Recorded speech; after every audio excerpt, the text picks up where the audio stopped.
पिछले 9 दिनों से 12 जून से ईरान और इजराइल के बीच लगातार लड़ाई जारी है। दोनों देश एक दूसरे के ऊपर हमला कर रहे हैं। अमेरिका का रुख साफ नहीं है कि अमेरिका इजराइल के साथ युद्ध में आएगा, नहीं आएगा, करेगा, क्या करेगा। हालांकि B-2 बॉम्बर्स उसने अपने आइलैंड से, अपना जो एयरबेस था गार्सिया से उड़ा दिए। लेकिन सवाल आज ये है कि क्या ईरान के पास इतना यूरेनियम उसने एनरिचमेंट कर लिया है कि जिससे वो न्यूक्लियर बॉम्ब बना सके। बहुत सारे दावे हैं। एक दावा किया था मार्च के महीने में, इंटेलिजेंस की चीफ अमेरिका की नई बनी थी तुलसी गबार्ड, उनसे पूछा गया था, तब उन्होंने कहा था कि ईरान के पास इतना यूरेनियम नहीं है कि वो बॉम्ब बना सके। 2003 में उसने वो प्रोग्राम बंद कर दिया था। हालांकि न्यूक्लियर रिएक्टर जो है, उसकी न्यूक्लियर रिएक्टर बनाने के लिए उसके पास यूरेनियम है। लेकिन यहां सवाल जब ट्रंप से पूछा जाता है कि तुलसी गबार्ड ये कहती है, तब ट्रंप कह देते हैं कि भैया मुझे नहीं पता। अब उन्हें पता है या नहीं पता है, मतलब ट्रंप कहते हैं कि ईरान के पास न्यूक्लियर इतना यूरेनियम है जिससे कि वो बॉम्ब बना सके। एक हफ्ते में एक बॉम्ब और लगभग महीने में 10 बॉम्ब बना सकता है। इस तरीके का अमेरिका में दावा किया जाता है। अमेरिका में दावा यह किया जाता है कि इतना यूरेनियम एनरिचमेंट वो नहीं कर पाया है अब तक जिससे कि न्यूक्लियर बॉम्ब बना सके। इजराइल का कहना है कि इतना यूरेनियम ईरान के पास है जिससे कि वो 10 से 15 बॉम्ब बना सकता है, और अगर उसने न्यूक्लियर बॉम्ब बनाया तो फिर हमारे अस्तित्व पर खतरा होगा। मतलब इजराइल के अस्तित्व पर खतरा इजराइल मानता है ईरान के न्यूक्लियर बॉम्ब को। तो आज आपको पहले तो मैं एक छोटी सी हिस्ट्री बताता हूं कि न्यूक्लियर प्रोग्राम जो ईरान का है वो कब से चल रहा है, कब क्या हुआ, तुलसी गबार्ड ने क्या कहा और डोनाल्ड ट्रंप ने क्या कहा। ईरान ने अपना न्यूक्लियर प्रोग्राम 1950 में अमेरिका की मदद से पहलवी राजवंश में शुरू किया था। 1970 में उसने अपने पावर रिएक्टरों के लिए इसका विस्तार किया।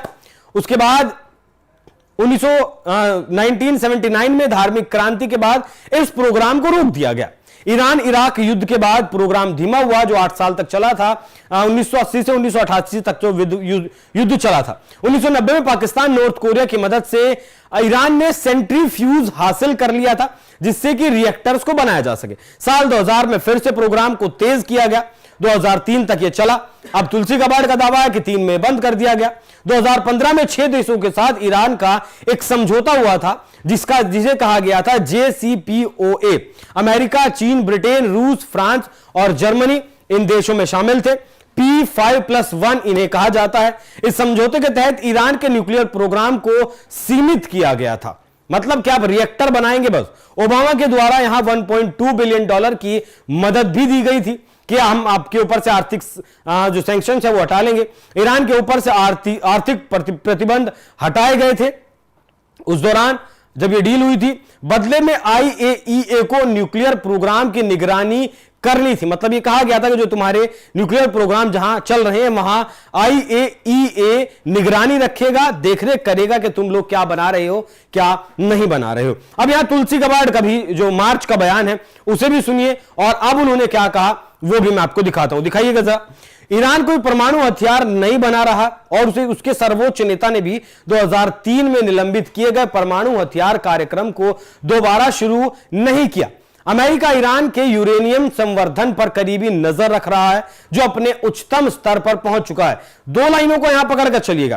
पहला इन्होंने कहा कि 2003 में परमाणु हथियार कार्यक्रम दोबारा शुरू नहीं किया, बंद कर दिया था। और दूसरी आखिरी लाइन, जो अपने उच्चतम स्तर पर पहुंच चुका है, मतलब जिसके बारे में कहीं दावा किया जाता है कि उसने अपना यूरेनियम एनरिचमेंट 60% कर लिया है। कई रिपोर्ट से दावा करती हैं कि 83.7% तक यूरेनियम का एनरिचमेंट कर चुका है, और न्यूक्लियर बॉम्ब बनाने के लिए 90% एनरिचमेंट चाहिए होता है। मतलब अब ईरान उस स्थिति में है वो जब चाहेगा अपना न्यूक्लियर बॉम्ब बना लेगा। इसके बाद ट्रंप से सवाल पूछा गया, ट्रंप ने क्या कुछ कहा वो भी दिखाइएगा जरा।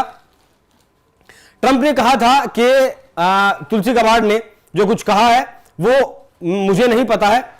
अमेरिकी राष्ट्रपति डोनाल्ड ट्रंप ने कहा था कि मुझे फर्क नहीं पड़ता। उन्होंने, मतलब गबार्ड ने क्या कहा, मेरी नजर में ईरान परमाणु बम बनाने के बहुत करीब है। मतलब अमेरिका के 2 बड़े नेता, एक अमेरिका के राष्ट्रपति डोनाल्ड ट्रंप जो कह रहे हैं कि ईरान न्यूक्लियर बम बनाने के बहुत करीब है, और दूसरी तरफ है तुलसी गबार्ड जो इंटेलिजेंस चीफ है अमेरिका की, वो कह रही है कि 2003 में जो प्रोग्राम बंद किया गया था वो दोबारा से शुरू नहीं किया गया है। लेकिन उनके बयान की जो आखिरी लाइन है, उन्होंने यह भी कहा था कि उनका एनरिचमेंट अब तक के उच्चतम स्तर पर पहुंच चुका है। उच्चतम स्तर में उन्होंने कोई जानकारी नहीं दी थी। उच्चतम स्तर में उन्होंने यह नहीं कहा था कि वो कितना पहुंचा है, 60% या फिर 80%, लेकिन हां यह जरूर कहा था कि उच्चतम स्तर तक वो पहुंच चुका है। तो यहां अमेरिका के भीतर ही ईरान को लेकर ठन गई है।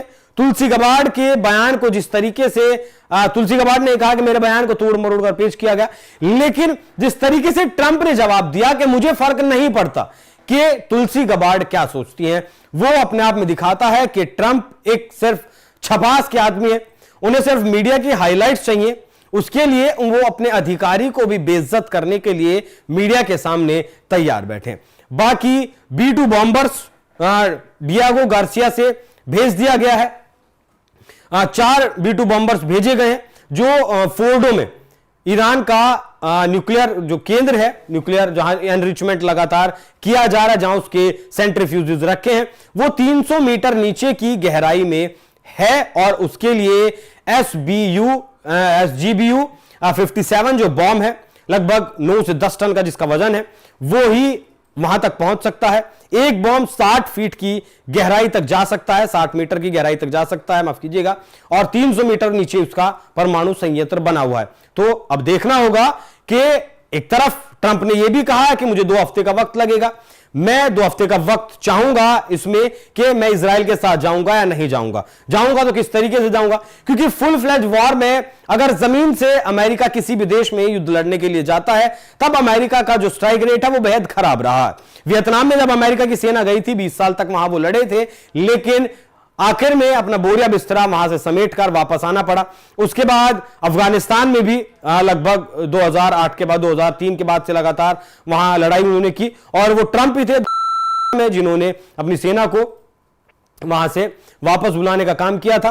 और ना तो जीत पाए वियतनाम में, और ना ही ये जीत पाए या फिर अफगानिस्तान तालिबान के लड़ाकों को, तालिबान के जो आतंकी हैं, जिन्हें आतंकी कहते हैं, उन्हें घुटनों पर ला पाए और हरा पाए। तो युद्ध का जमीन पर लड़ने वाला जो इतिहास है अमेरिका का, वो सही नहीं है। बाकी अमेरिका और ईरान की दूरी अगर देखें, इजराइल और ईरान की दूरी अगर देखें, तो बहुत बड़ा अंतर है।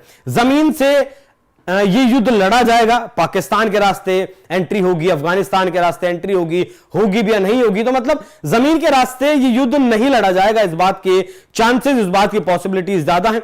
ये युद्ध आगे बढ़ता है तो सिर्फ हवा में ही आगे बढ़ेगा, एक दूसरे पर मिसाइलें दागे जाएंगे। जिस तरीके से इजराइल अपने फाइटर जेट्स के साथ हमला कर रहा है, वो लगातार फाइटर जेट्स का इस्तेमाल करेगा। ईरान के पास जो बताया जाता है 3000 से ज्यादा मिसाइलों का जो जखीरा है, उससे ही वो अब तक 7 दिन में, माफ कीजिएगा 9 दिन से, जिस तरीके से इजराइल की राजधानी तेल अवीव को तबाह कर रही है, वैसे ही ईरान तबाह करता रहेगा। बाकी ट्रंप एक लुढ़कना लोटा जिस तरीके से हिंदुस्तान में बोलते हैं, वैसा ये साबित हो सकते हैं।